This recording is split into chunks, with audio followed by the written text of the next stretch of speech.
soyez les bienvenus sur votre chaîne préférée 1J4 Cadence, infopromo.com. Je suis Sandrine Bala, votre présentatrice, et encore ravie de savoir que vous êtes aussi nombreux à nous suivre dans votre chaîne préférée 1J4 Cadence Infopromo. Mais avant de continuer, j'aimerais remercier certaines personnes. Je sais que vous êtes nombreux, et pour toutes les personnes que j'aurais oubliées, mais excusez-moi, parce que c'est pas évident devant la chaîne de télé, c'est pas évident. Donc j'aimerais remercier Thérèse Queen qui me soutient vraiment, Charles Bercy, Capol, Patty Mondas, bien sûr, qui est notre présidente de la chaîne 1J4 Cadence Info Promo, Medine Sandra, Judith Fernando, Tardeline Guaï, Guilain Cola, Pasteur Daclo, Pasteur Étienne, Frère Prince Kouka. Vous êtes nombreux, hein, vous êtes vraiment nombreux. Et si vous avez encore un message pour moi, hein, envoyez-moi dans le groupe de Sandrine Bala. Là, vraiment, vous pouvez m'envoyer des messages, je regarde les remarques, tout ça, je regarde. Et maintenant, nous allons rentrer dans le vif du sujet des témoignages. Le témoignage, c'est fait pour fortifier les enfants de Dieu et ceux qui viennent nouvellement devant Dieu pour être sauvés. Et ce témoignage, c'est l'histoire de la famille de Teddy qui a été assassinée. Teddy ne pensait pas qu'un jour qu'il pourrait pardonner. Il ne pensait même ne jamais pardonner à ses meurtriers. Mais regardez la suite de l'histoire pour voir que notre Seigneur, il est tout puissant, il est grand. Et Teddy ne pouvait même pas s'imaginer de la suite de l'histoire. Regardez. Le 1er mars 2008 est une date qui restera à jamais marquée dans la mémoire de Terry Café. Vers 3 heures du matin, Penny et moi-même avons été réveillés par le bruit de la poignée de la porte heurtant le séchoir qui se trouvait dans la buanderie, juste à côté de notre chambre. Très vite, les coups de feu ont éclaté. Le son le plus bruyant que vous pouvez imaginer. Un voisin appela les secours. Secours de Rain County, quelle est votre urgence? Ici, Tommy Gaston. Un homme a été abattu. Ce soir-là, Terry a perdu tout ce qu'il avait.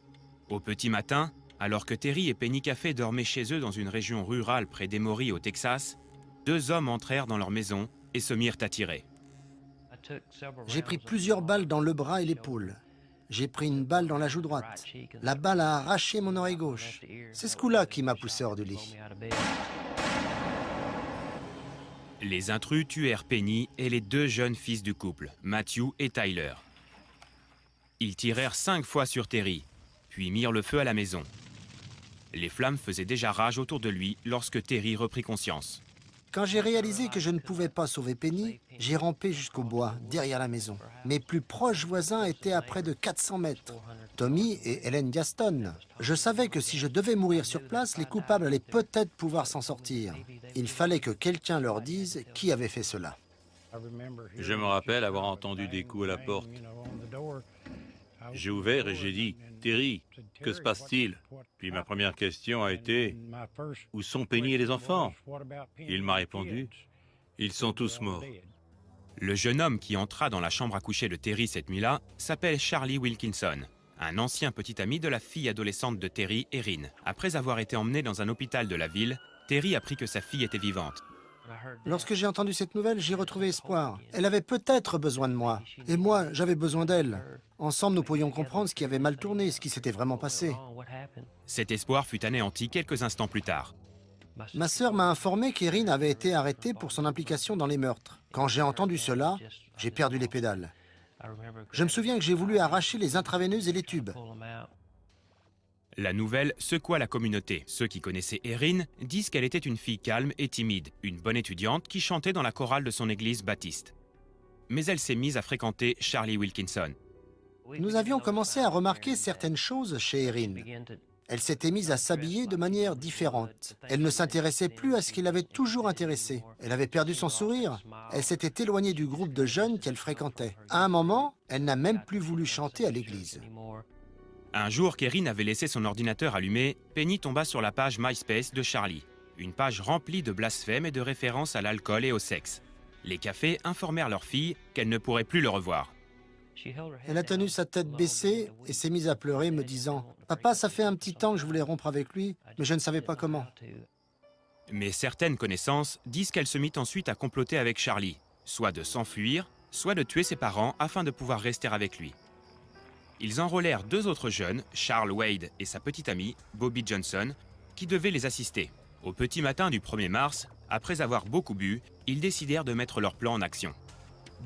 Pour moi, il ne fait aucun doute qu'il y a eu une présence démoniaque chez moi cette nuit-là. Terry put sortir de l'hôpital et tenta de remettre sa vie bout à bout.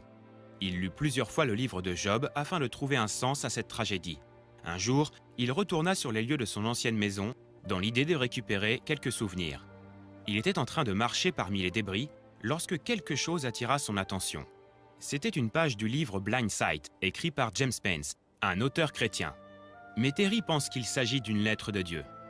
Je me tenais à cet endroit sur les cendres de ce qui avait été mon foyer, où j'avais élevé 3 enfants, et j'ai éprouvé une grande colère. J'ai dit, « Seigneur, pourquoi as-tu permis cela? Pourquoi as-tu laissé cela se produire? Pourquoi est-ce que je suis toujours vivant? Je ne comprends pas. » Et dès que j'ai fait cette prière, que j'ai eu cette pensée, j'ai posé les yeux plus loin et à moins de 2 mètres se trouvait un morceau de papier coincé à la base d'un arbre. Je l'ai lu, c'étaient les mots que je venais de dire à Dieu. Je ne pouvais pas comprendre pourquoi tu avais pris ma famille tout en me laissant ici à essayer de survivre sans eux. Et je crois que je n'en comprends toujours pas totalement la raison. Mais je crois que tu es souverain. C'est toi qui règnes sur toute chose. Lorsque j'ai lu ces paroles, je suis tombé à genoux. Je me rappelle que sur mes genoux, j'ai commencé à pleurer devant Dieu. Il venait de m'envoyer un message. Pour la première fois depuis les meurtres, Terry se sentait en paix. Ce que Dieu me disait en fait, c'était « Terry, je ne vais pas te donner toutes les réponses maintenant. Tu n'auras peut-être jamais toutes les réponses. » Mais il me disait « Terry, je tiens ta vie dans mes mains. » Le procès approchait et Terry savait qu'il allait devoir pardonner à sa fille et aux autres jeunes qui avaient assassiné sa famille. Bien sûr, ils s'accusaient tous. Les enquêteurs disaient que c'était Terry le cerveau pensant de la bande, que c'était elle la mauvaise. Pour moi, rien de tout cela n'avait d'importance, parce que j'avais choisi de leur pardonner. Et le pardon n'est pas toujours facile. Terry fit même une pétition pour les avocats chargés de l'affaire, afin que la peine de mort ne soit pas recherchée. Les 4 jeunes plaidèrent coupables et furent condamnés à perpétuité pour leur implication. Lorsque vint le jour du verdict de la peine d'Erin, Terry se tint aux côtés de sa fille. Cela vous montre la puissance de Dieu, ce que Dieu peut accomplir dans votre vie si vous vous soumettez à lui et lui permettez d'œuvrer en vous. Terry est à présent remarié et exerce un ministère à plein temps. Il a le sentiment que Dieu a restauré ce que l'ennemi avait volé. Le récit des meurtres par Terry, Terror by Night, a été récemment édité, avec James Spence comme co-auteur. Lorsque dans la vie rien ne semble avoir de sens, Dieu est bon en tout temps. Lorsque nos douleurs semblent trop lourdes à porter, Dieu est bon en tout temps. Lorsque notre monde échappe à tout contrôle, Dieu est bon en tout temps. Nous savons que Dieu fait concourir toutes choses au bien de ceux qui l'aiment, de ceux qui sont appelés selon son dessein. En tout temps, Dieu est bon.